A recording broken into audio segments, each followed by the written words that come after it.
sister, his wife, they found me on Ancestry 2 years ago. My sisters grew up here in Ajo, and she told me to rent here after I retired. So let me give you guys a little bit of backstory so you guys can understand why God put it on my heart to have the gathering. I was adopted. My birth mom, when she had me, was on every drug known to man. I was premature, had to stay in hospital for a long time. I got adopted by one of the nurses that were there, and she ended up adopting me. I had a good life for the most part. Sometime around, I don't know, 5 or 6, a family member started taking my innocence, to say the least. And then another family member in life, before I turned 10, was also taking my innocence up until I went to junior high. This whole time I never knew that I was adopted. My mom, bless her heart, that raised me, she, I guess, wanted to make me believe that I was her own daughter, which I get it. But for me to find out going to junior high, that was devastating to me, because it's like, was my life a lie? Who am I? Why is it that all my other adopted siblings can know that they're adopted and I didn't? And hence, one of my brothers, Bryant, he is my youngest adopted brother, and I never call him adopted. I'm only saying that so you guys can reference that this is one of my brothers that I grew up with, so he is my brother. That's Bryant. But I didn't know that I was adopted, and so when I found out that I was adopted, I believe that's when depression at 13-year-olds sat in for me.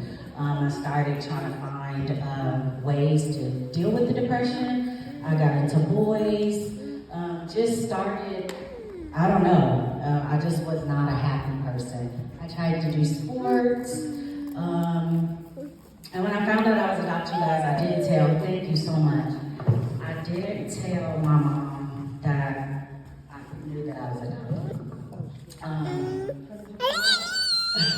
I found out because when it was time for me to go to junior high, her daughter, God help me calm the nerves down. Well, this is a safe space. Her oldest, one of her daughters, wanted to get me in a school close by her, and when it was time for the birth certificate for the registration, they said, well, you can't do it because your name's not on the birth certificate. So when I was getting ready to go into the sanctuary, when it was like intimate setting like this, I heard her daughter tell her, meaning my adopted mom, why don't we just tell them that she's adopted? And so my adopted mom literally almost chastised my sister for saying that. Like, you know, we don't talk about that, and yada, yada, yada. So that's how I found out. So hence, when I got into high school, I just was trying to fill voids because I didn't understand. At 16 years old, I ended up getting pregnant. I was in a relationship with a gentleman that he was physically abusing me, psychologically abusing me, just craziness. I ended up having an abortion, thank God. I graduated from high school. I ended up getting another relationship with a gentleman that was 26 years my senior, who is my daughter's father, to say the least. 26 years my senior. You guys can fill in the blank. This story's forever every day. But what I got out of that relationship was my daughter. When my daughter was 3 years old, I was driving on the freeway, and I got in a car accident where I was thrown out of the car onto a wooded ravine, and my car flipped about 10 times. And when the car stopped, my legs were broken, and I was paralyzed from the waist down. But y'all, do y'all see? I don't know. But, you know, that happened. I was in a wheelchair for almost 2 years. I had to learn to walk again, all of that stuff. So that was in 2003. In 2008, I was able to hire a company, and they helped me find my birth mom, but she's passed away. And I found out that I had 8 siblings, and we became friends and siblings, but it just was a different life. Even though I was broken, I was a different kind of broken, where the outside I wore a mask, where I looked good on the outside, but psychologically I was broken. I was taught by my mom, unfortunately, to look great, right? You don't really talk about all the craziness, right? And so when I found my siblings on my mom's side, I realized two families, even though I felt so broken in the adopted family, that I still had it better than what my siblings had dealt with, you know, on my mom's side. And so after I found them, that gave me the strength to leave her father and go back to school. I was severely depressed, suicidal, just brokenness, you guys. And I ended up a year or so getting back with my high school sweetheart. And I thought things were great. I didn't realize, guys, that I was codependent. I didn't realize that I was using other humans to fill me up, right? And so we got together, and things were going great. And things began to slowly but surely repeat the cycle of brokenness. Now we have two broken humans trying to be in love. So you guys can only imagine the toxicity that accelerated and accelerated. And alcohol got involved. I turned to the bottle and started drinking really bad. I became a successful hairstylist, still looking good from the outside, but internally just broken, to be completely honest. And I was able to work and do good, and then God bless me. I've had favor, you guys, on my life, my entire life, to be completely honest. When I got my salon in 2018, very good, very successful. I got hired on for a company that was in Canada to be their brand ambassador, so I was traveling internationally. Had a very successful clientele, over 300 clients, just so blessed, guys, but I was broken. Nobody knew what was going on the inside. I looked great from the outside. I realized that, not then, but after seeing a trauma therapist, that even I was using my career to try to fill me up. I didn't understand that I had abandonment issues. I didn't understand any of that at that time. But in 2020 came around, and my adopted father had passed away from pneumonia, and we were all quarantined right from March to June. So when the country opened up, my dad died on Father's Day. Well, one of my siblings, and I have to say adopted so you guys know, she had come around and her life was super hard. But when I saw her, you guys, she exuded, I mean, just like this bright light off of her. I mean, she was broken. Brian could attest to this. It was crazy. But to see her that day, I was just like, I remember going to the bathroom and saying, God, whatever that is, I need that peace in my life. And even though, like, I have been in church my entire life, I was taught religion and fear-based, and just not a relationship with Jesus. And when I began to talk to my sister and ask her, well, girl, what did you do, and how are you free like this? And she said, it's not what we were raised by. I have a relationship with Jesus. He's my best friend. And so I was like, that's not kind of what we were taught, you know? And so I said, okay. And she just said, you don't have to come to Jesus cleaned up. You can come to Jesus just like you are. And I was like, really? She was like, yes, just like you are. And I came up with the saying years later, and it's that if you keep showing up, God will blow you up. And so hence a little bit why I started the gathering, but in 2020, my husband and I were just still toxic. The drinking was bad. The country was shutting down. In 21, I started driving, and my body went paralyzed on the right side of my and I lost control of my car in 21, and realized that I had a neurological disease called Guillain-Barré syndrome that was destroying my nervous system from 21 until 22, until they figured out what was wrong. And then when 22 happened, we were separated, and this is when things get really crazy, if they weren't already crazy. I was living in my apartment, and I just couldn't understand how come me and my husband couldn't work. Like, I didn't know then that my abandonment was being triggered, like, so bad. I would cry and cry. My mother had died already, my dad had died. I'm talking about my adopted family at this point. I never met none of my other parents. And so when he and I weren't working out, it spiraled me out of control. I started drinking so bad, I started missing work. And I remember January of 22, I was out on my patio, and I was hiding all this away from Chris. Again, just looking very healthy. And I was on the patio one day, completely drunk, because I also was having the neurological stuff. And I screamed to the top of my lungs, and I said, God, if you do not stop this pain. I swear to God, I'm gonna jump off this balcony. That's how broken I was.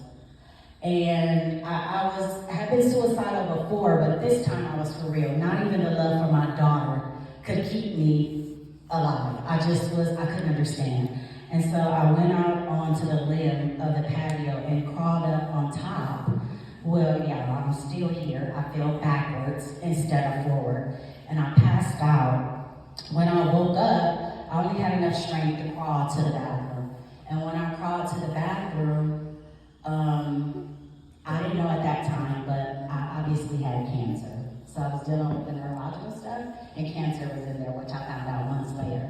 So I went to the bathroom and I was just urinating out blood, and it wasn't because of a period. I was drinking myself to death, you know? And so I was passed out, and my sister-in-law called me from Texas, and she was just checking on me. She didn't really know what was going on. Nobody knew what was going on with me. And she said, you should watch this movie called The Shack.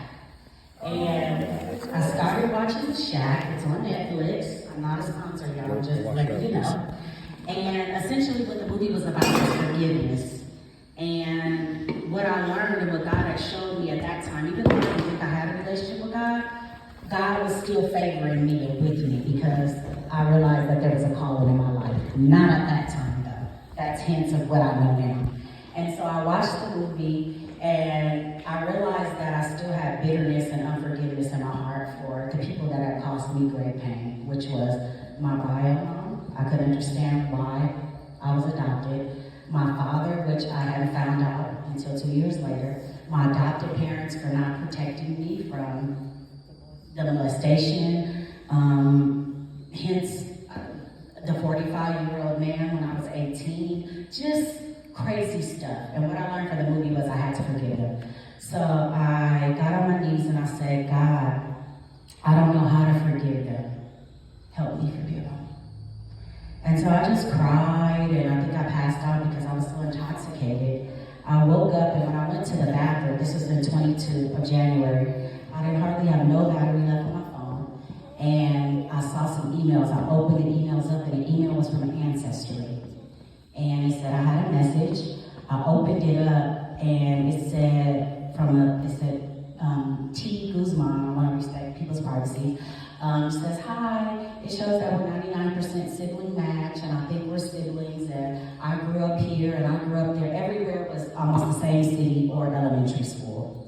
And remember the prayer that I had just prayed the night before. I said, God, if you don't stop this pain, then I'm going to jump off. That's how broken I was. Well, the next day, that's when the ancestry came through.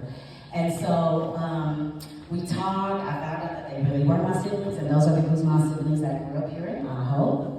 And it was like instant love affair, but when I found out that my dad was passed away. So out of all of my siblings, let me let you guys break it down. On my mom's side, I got 8 siblings. On my father's side, I got 8 siblings. And then my mother, my adopted mom, she did 5 kids after me. So that's a total of 21 siblings. Right. Anyway, so the Guzmans, we can relate. They came at the most perfect time in my life. I knew God had sent them to take the edge off. I began to start seeking therapy with a trauma therapist, because I've been seeking therapy off and on my life, but I didn't have a trauma therapist. Well, I was watching a podcast and realized that the kind of damage and the emotional damage I had, I needed a trauma specialist that was going to be able to deal with the little girl that was broken, deal with me forgiving myself for not telling my mom that a family member was taking my innocence. All of these things that I was dealing with. And so when I began to do the work with the trauma therapist, I began to feel better and like, okay, God had come to me. I told him I was going to serve him. And I really still was like struggling because I still wanted to be with my husband. That was, and what I learned later was, I was literally making him an idol. Again, using humans to try to fill me up. And so, in April of that year, I was coming actually out here for my sister's wedding, and I got a phone call from the doctor, and I was stage 2 cervical cancer. And I was just like, God, are you serious? and some other colorful words in there. I just was tired my entire life of illnesses and sicknesses. And what the trauma therapist essentially told me was, Shaniki, the reason why all this stuff keeps happening to you is undealt with trauma in your life. At this time, I was 42 years old, and this was my second time having cancer. And so we had to deal with that. My husband and my mother-in-law took care of me. I went back home, they took care of me. We tried to work on our stuff. And again, two broken humans trying to, it was not my job to tell this story. The best way I can say it is two broken humans trying to be in love. And eventually, it just came to a head. And God so clearly told me, Shanika, he talks to me just like a best friend, just like that song. That's why that song is one of my favorite songs. And he told me it's time for you to trust me and to let me hold your heart. And I was like, really, God? You want me to get away from my family? You want me to, I don't have no family. The Goosemoms were living here in Arizona. My husband's family was my family. My mother-in-law wasn't my mother-in-law. She was my mom. She didn't treat me like a daughter-in-law. And so he said, no, it's time for you to trust me and give me your heart. And so y'all, in 22 of April, I walked away from a very unhealthy marriage, and instead of me turning to God, I started drinking more because the abandonment was just triggered so bad. And God but when I was drinking, I still was praying to God, you guys, telling him like, well, help me, like, you told me to leave, you told me to trust you when I don't trust you. I started listening to podcasts. I started just feeding my spirit. And essentially what was happening was I had a drive from Pasadena to Tustin, which is an hour. And instead of me listening to music, I would listen to sermons. I would listen to audiobooks, things that would feed my mind and heart.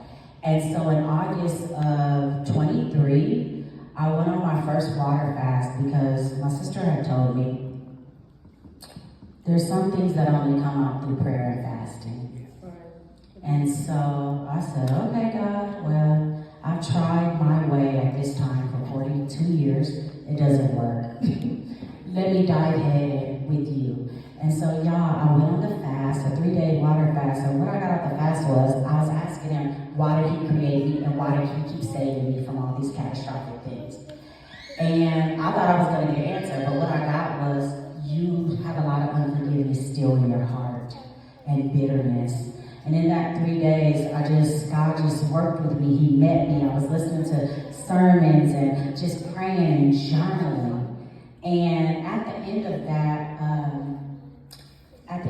fast, I was able to forgive all my parents and understand that what God had showed me was that they did the best that they could do. They were only repeating the same generational cycles that was done to them, right?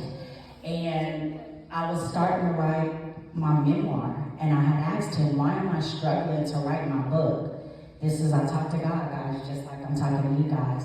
And it was essentially what I got was because of the unforgiveness. I was still stuck at the little girl from all the brokenness. Well, once I got healed from all that, he gave me the title of my memoir, which I'm not going to say because it's coming out soon, guys.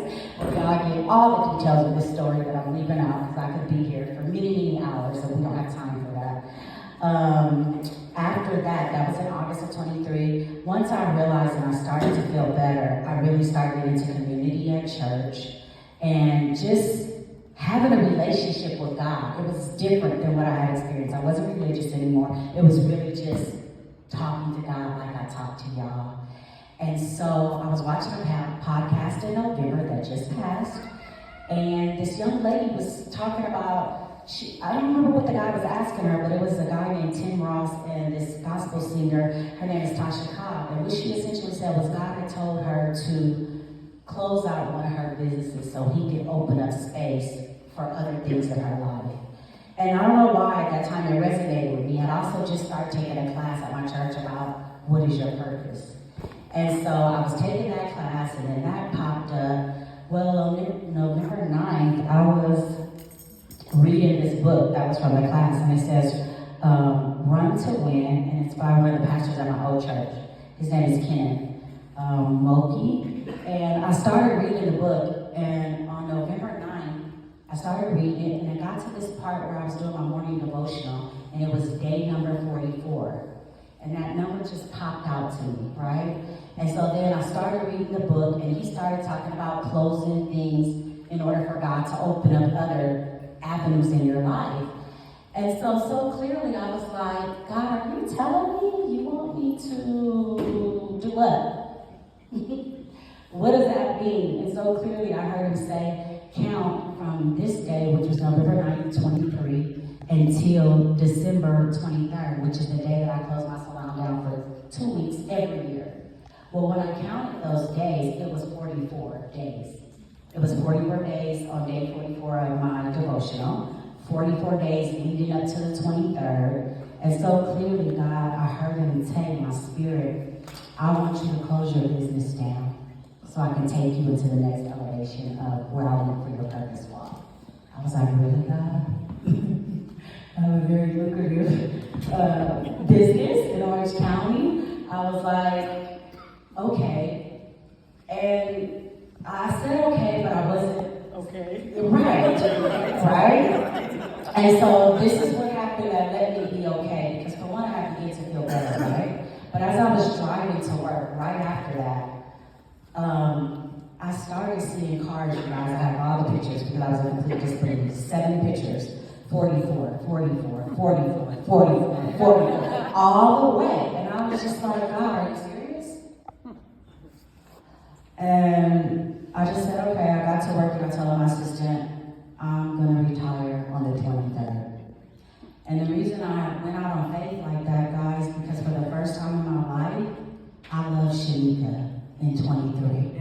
I could never say that before. The mask was off. I didn't care what anybody thought about me. And for once in my life, I love the good, the bad, and everything about me. I was ready to tell my story. And because I just had a relationship with Jesus is why I was feeling better. So I said, well, okay, God, if this is what you're saying, then I'm going to do it. So guys, on the 23rd of December, I retired. And I thought it was, okay, well, to finish my memoir, I thought it was to finish school. I was in school for life coaching. And so Freddie and I were talking about me, well, since I'm retired, let me buy a house in Arizona. So I started coming in January, looking at homes on January 10th to be exact. And I didn't like any of the homes. And he said, well, spend a night and then go home in the morning. And when I see more houses, you can come back. Well, that night, my sister said, why don't you just get a house in Ajo till you figure out where you're going to buy at? Ajo?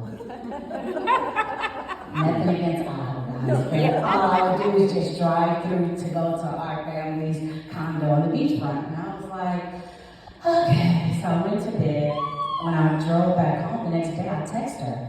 And I said, did you really mean by what you said last night? She said, what did I say? I said, you told me since I was written in California, why do I come rent in a small town till I figure out where I'm going to buy my ranch at? That was another wink from God, an aha moment. I was like, oh. So I said, well, put Freddie on the phone. I talked to Freddie, and I said, find me a rental until we find a ranch. Well, there was no homes available in Ajo for me to rent. And so I said, well, God, am I hearing this wrong? Like, am I jumping ahead of you? Like, I didn't get it. Well, about 4 or 5 hours later, he had called me and said he had a client that had a house on the market here in Ajo. He had told her, well, why don't you put the house on the market to rent since it's been sitting for a while? He agreed. So Freddie called me about 5 hours later and said, I got you a house. When do you want to move in? I was like, oh my God. Okay, so I went from no house to now a house. Again, it was just more confirmation that the more that I stepped out in faith with God, that he was actually opening all these doors. And me and my daughter, in less than 2 weeks, got the movers, did all that, and we were in Ajo in the beginning of February. And so I was like, okay, well, what now, God? And so I literally started, Freddie, we were driving to look for houses, and I didn't like any of the houses. And I just kept looking, and I just prayed, God, I want another water fast, and I began to ask him, why did he bring me here to Ajo? Because I felt in my spirit, it It wasn't just for a house. And so I went on a water fast in March of this year, and he just began to talk to me, but it was very fuzzy. Well, my daughter asked me, well, Mom, I got these tickets to this worship gathering in Phoenix. It was 2 weeks before Easter. And so we went, and she would always go to gatherings in California that really helped her walk, which were intimate settings like this, except young adults, teenagers.